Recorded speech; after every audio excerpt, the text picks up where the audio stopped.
The right. The school buzzed like a living organism. The sharp hum of voices, the clatter of footsteps in the hallways, the scent of cheap pastries from the cafeteria. By the window, a small group of 5 teenagers stood out from the rest. Zach, Emma, Lily, Noah, and Toby. Zach was tall and lanky, with perpetually messy dark hair and a piercing gaze. He was fascinated by anything that sent chills down the spine. Occultism, otherworldly realms, ancient curses. And today he had brought something special. "I found this in my grandpa's library," he said, placing a worn leather-bound book with yellowed pages on the table. Emma, his peer, barely held back a smirk. She didn't believe in ghosts or demons, but the mere thought of a nighttime adventure thrilled her. Unlike her, Lily, a petite blonde with enormous blue eyes, was already biting her lip. She hated horror stories, but was even more afraid of being called a coward. "And what is this?" Noah, the tallest and most athletic of the group, turned the book over skeptically. "A bunch of spells for lunatics?" Zach smirked. A tattered leather book lay on the table before them, its pages yellowed, the text written in Latin and Old English. Zach ran his finger along the script, muttering under his breath. "I found this in my grandpa's library," he began. "This book is a manual for communicating with spirits. It was used by monks in the Middle Ages. But the church banned the ritual." Emma let out a skeptical chuckle. "Of course they did. Just like all those ridiculous witchcraft stories." "It's not that simple," Zach ignored her tone. "This ritual opens a gateway to another world. Those who performed it claimed to hear voices. But sometimes the voices didn't just whisper, they took over." Lily shuddered. "So you're saying we'd be giving a spirit a chance to possess one of us?" "I'm saying we'll try it," Zach grinned. "Do you want to experience real fear?" Noah scoffed, but there was interest in his eyes. "All right, where are we doing this?" Zach leaned in, lowering his voice. "In the old gym. Half the school is closed for renovations, but we can sneak in." Toby swallowed nervously. And what if someone finds out?" "No one will," Zach assured. "The important thing is that we all told our parents we were sleeping over somewhere." By the evening, each of them had successfully deceived their parents. Emma told her mom she was staying at Lily's. Lily's parents worked late, and Lily told hers she was sleeping at Emma's. Zach and Toby said they were sleeping at Noah's, while Noah told his parents they were having a movie marathon at Zach's house. A perfectly planned scheme. None of the adults suspected that 5 teenagers were actually sneaking into an abandoned school. Zach stole a few old wax candles from his grandmother. Noah brought flashlights. Emma dragged along a sleeping bag, just in case they felt like lying down.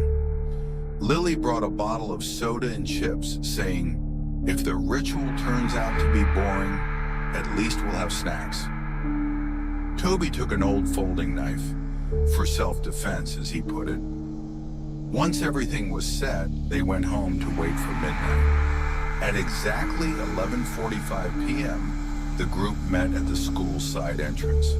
The building loomed over them, a dark and silent mass. No lights, no open windows. "Are you sure this is a good idea?" Toby mumbled, pulling his hoodie tighter around himself. "It's too late to back out," Noah smirked. Zach lifted the frame of an old window he had checked earlier that day, and one by one, they climbed inside. The hallways were empty. The silence was suffocating. Their footsteps echoed as they carefully moved across the dusty tiles. this place," Lily whispered. The gym was colder than the rest of the school. Mold, cracked wooden planks, the scent of aged wood. Zach pulled out the book. "Let's begin." They arranged the candles, placing them in the shape of a circle. Emma took out a piece of chalk. "What are we drawing?" Zach flipped through a few pages. A symbol of connection to the other side. The dusty gym floor was now decorated with an intricate pattern, stretching deep into the center. Lily eyed the circle warily. "And if it actually works, then we'll see something we've never seen before," Zach smirked. The darkness in the gym felt too thick, as if it were pressing in from the corners, ready to swallow them whole. 5 candles burned steadily, illuminating the circle they had drawn with old chalk. The symbols, twisted into intricate patterns, looked eerily real. Lily kept glancing at the door, as if she wanted to run, but something held her in place. Zach held the ancient book in his hands. The dim candlelight reflected in his eyes, making them both commanding and unsettling. He carefully turned the yellowed pages, whispering unfamiliar words under his breath. His voice, deep and slightly trembling, sent a shiver down everyone's spine. The school gym was cloaked in darkness, lit only by the flickering candle flames. "Are you ready?" Zach asked quietly. Emma sighed, pressed her lips together, and nodded. Noah shrugged. "I think this will be hilarious," he said with a grin. Lily wrapped her arms around her knees, her eyes full of worry. "Maybe this is a bad idea," she whispered. "It's too late to doubt now," Zach said. His voice was steady, but there was a barely noticeable tremor in it. He opened the book and slowly began to read. "Quod est inter vivos et mortuos, aperite portas, da vocem tuum." The words sounded foreign, as if they echoed from somewhere beyond the empty hall. "Repeat after me," Zach instructed. All 4 hesitated, but then reluctantly followed. "Quod est inter vivos et mortuos, aperite portas, da vocem tuum." The air grew thick. A strange vibration filled the space, as if some unseen energy was crackling within the gym walls. The candle flames wavered, stretching into thin, sharp tongues of fire. "Do you feel that?" Lily whispered. Noah rolled his eyes. "It's just your imagination." But his smirk suddenly faltered as he felt something crawling beneath his skin. "What the—" Noah started shaking his arms, trying to brush off an invisible force. "There's something crawling on me," Emma frowned. "Quit messing around." Noah turned to her, his face pale. "I'm not joking. It's moving." At that moment, the candle flames turned blue. They bent inward, drawn by some invisible force. A strange scent filled the air, a mix of sulfur and burning wood. "Zach, maybe that's enough," Lily exhaled. "Stop this." But Zach didn't seem to hear. His eyes were glued to the book. He kept reading. "Spiritus ignoti audi nos." Unknown spirits, hear us. A gust of wind rushed through the gym. Though all the windows were closed, the candles flickered even more violently. Zach raised the book higher. "Veni loquere nobiscum." "Come, speak with us." A loud clap. The candles went out. The gym was swallowed by complete, impenetrable darkness. For a moment, everyone froze. The only sound was Lily's heavy breathing. "Is that it?" Noah asked hoarsely, trying to steady himself. "Where's your ghost, Zach?" "Wait," Toby whispered. "Did you hear that?" In the pitch-black room, a whisper slithered through the air, a quiet hissing sound, like someone was speaking right behind them. Emma felt cold breath against her neck. Who's there? Her voice trembled. And then, an invisible force swept the candles away. They rolled across the floor. One of them landed near Toby's feet, the hot wax burning his fingers. "Ah!" he screamed. "This isn't funny." Toby shot to his feet, clutching his head. "Let me go. It's in my head!" Lily shrieked. "What's happening?" Zach stood frozen, paralyzed. His lips were slightly parted, but no words came out. Noah clutched his head. "I feel sick, like something is pulling me inside myself." Toby collapsed to his knees, his body convulsing violently. Foam began to drip from his mouth. "Zach!" Emma screamed. "What do we do?" Zach squeezed his eyes shut and shouted in desperation. "Claudie Portis! Close the gates!" But it was too late. Something had already awakened. A chilling presence filled the air, thick and suffocating. They all felt it. And then, Toby lifted his head. His eyes were completely black, and he smiled. A slow, unnatural grin stretched across his face. "I have arrived," he said, his voice eerily calm. "And you will not leave."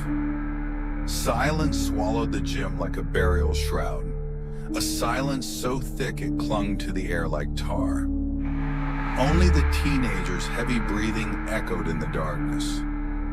Toby sat on the floor, his body trembling. His hands clutched his temples, his mouth slightly open, as if he wanted to say something, but the words were trapped inside. Emma was the first to break the silence. "Toby?" Her voice barely above a whisper. The boy's head snapped up. His eyes were black, not just his pupils. His entire eyeballs had turned into endless voids of darkness. Lily screamed and stumbled back, crashing into Noah. "Holy shit," Noah muttered, his heart pounding. Toby's mouth fell open, and an inhuman sound poured out. Not a scream, not a moan. Something deep, hollow, like an echo reverberating through empty corridors. Then he spoke, but not in English.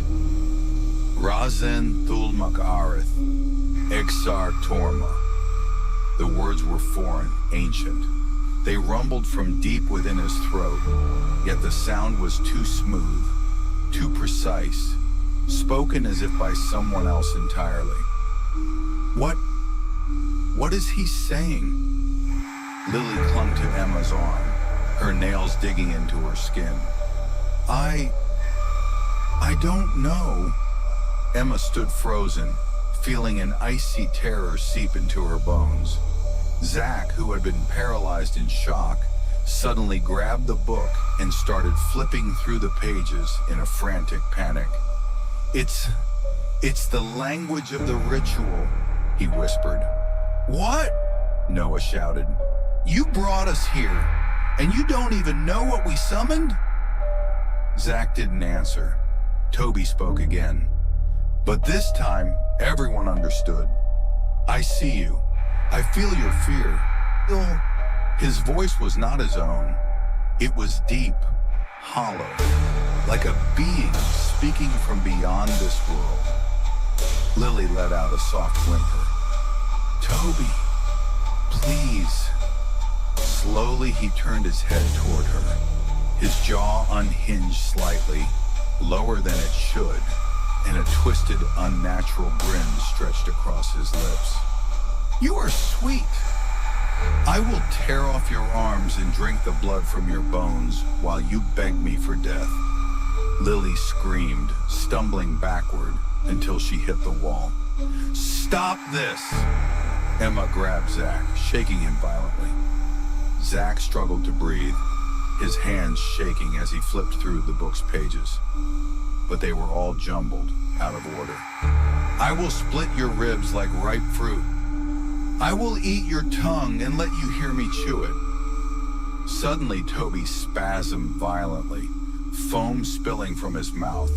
His body convulsed, his back arching unnaturally, as if something inside him was breaking him apart. What's happening to him? Noah lunged toward him. But in that instant, Toby surged forward with inhuman speed. He grabbed Noah with ice-cold fingers, shoving his face inches away from his own. Noah could feel his breath, rancid, hot like rotting meat. Fight me. I want you to fight. And then Toby vanished, simply disappeared from the circle. Everyone froze. Lily turned, peering into the gym's darkness. And then the ceiling creaked. Emma slowly lifted her gaze and felt her stomach drop. Toby was running on the ceiling. His body had flipped upside down, crawling like a spider. His limbs twisted at unnatural angles, jerking forward in sudden, horrifying bursts. His head was turned backward, staring directly at them, grinning. Lily screamed again. Noah stumbled backward, dropping the flashlight. That's impossible, he yelled. Toby suddenly stopped. And then he lunged straight down at them. Toby crashed down like a sack of bones, landing right in the center of the circle. A loud crack.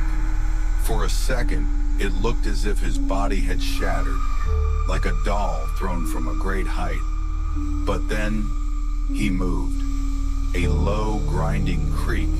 His joints bent at unnatural angles, as if some unseen force was twisting his limbs, testing how far they could bend before they snapped. Crackling, crunching, tearing flesh.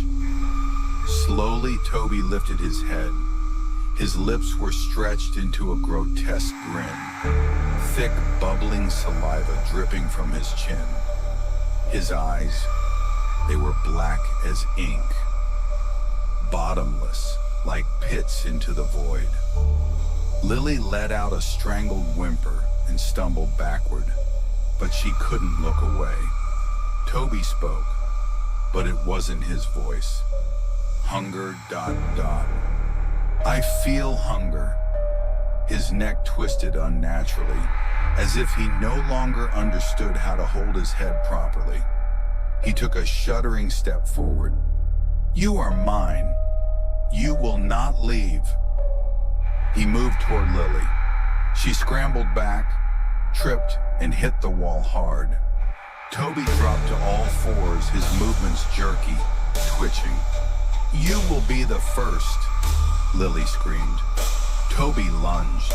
His hands latched onto her shoulders with a sickening squelch, pressing into her skin, down to the bone. She screamed, but he didn't stop. His mouth opened, too wide, his jaw dislocated, a sharp pop echoing in the gym as it stretched, revealing his throat, and something moving inside. I will tear out your tongue and chew it while you still hear the sound. Lily thrashed, clawing at his hands, scratching his face. But he felt like stone. The first drops of blood slid from his fingers. Then, his hand plunged into her stomach, the sound of ripping flesh. Lily let out a choked gasp, her back arching in a violent spasm. Toby pulled something out, something alive, something pulsing. Slowly he shoved it into his mouth. Crunch.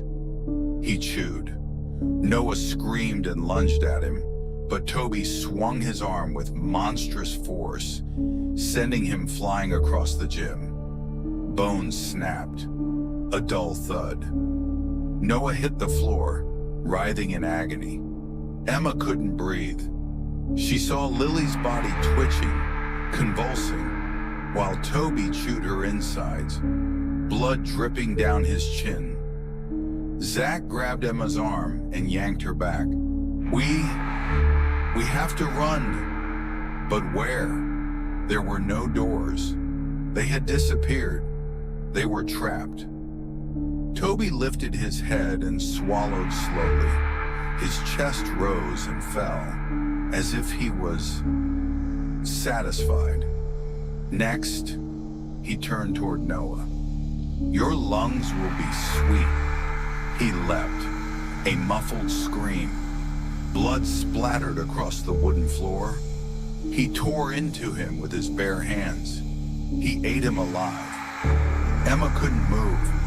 She watched as Noah stopped screaming, stopped breathing, and Toby was already turning toward them. Zach stumbled back, his hands shaking. Stop! Please! Toby ran a hand across his face, smearing blood. Please! He laughed, a deep, vibrating, dead laugh. You gave them to me! Now! You! He lunged forward. Zach didn't even have time to scream. Toby's hands plunged into his chest and tore it open. Blood splattered across Emma's face. She watched as Toby gripped Zach's heart in his hands, watched as he slowly brought it to his lips, and bit down. Crunch. Zach was gone. Only her. Alone.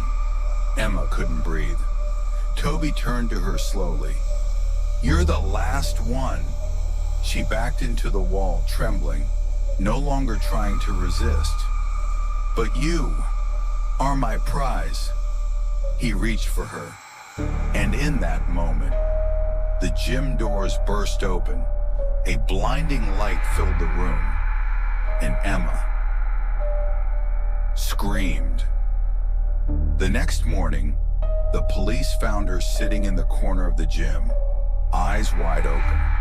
The chalk circle was still there, but none of her friends were ever found. Only blood on the floor, and in the center of the gym, the book, closed. But now a new name had appeared on its cover. Emma. The following morning, the police arrived at the abandoned school after receiving an anonymous call.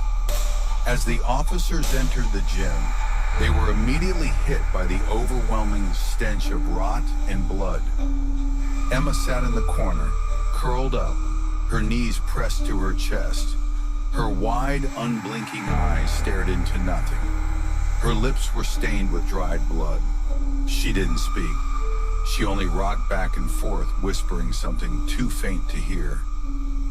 The room showed signs of a struggle. Deep claw marks gouged into the floor. Dark, sticky stains streaked the walls. But there were no bodies. No sign of Zach, Lily, Noah, or Toby. Only dried trails of blood leading from the center of the circle to the walls, and then vanishing, as if they had been pulled into the void. The officers searched the school for 3 more days, then the city, then the surrounding forests, but they found nothing. It was as if they had never existed. 2 weeks later, Emma was taken to a psychiatric hospital. She didn't speak. She didn't sleep. Her eyes stared into emptiness, but at night, the hospital guard said she sometimes woke up, sat up in bed, stared at the wall, and smiled. Then in a loud, clear voice, she would suddenly say, "He is hungry. He wants more. Soon you will all be with him." And then, all the lights in her room would start flickering. The guard said that once in the mirror, he didn't see her reflection, but something else. Something with a gaping maw full of needle-like teeth. One of the detectives who worked the case couldn't sleep. He dreamed of the gym, dreamed of the circle, and the book that had disappeared. He swore he saw it in his house, on his nightstand. But when he turned on the light, it was gone. Only the faintest imprint of dust remained, as if something had just been taken away. A month after the ritual, a teenager went missing, then another, then 3 in 1 week, without a trace. And then, the officer who first found Emma in the gym received a text message, a photo. It was a picture of the school gym, taken from the exact same corner. But this time, someone was standing in the chalk circle, a black silhouette with a twisted head, too long, too thin, and beneath the photo, there was only one word: hungry. If this story made your heart race, don't forget to subscribe to the channel. Hit the like button to support new chilling tales, and tap the bell. That way, you won't miss the next dose of horror. In the comments, let us know how much you enjoyed the story and which themes scare you the most. Who knows? Maybe your idea will become the next nightmare.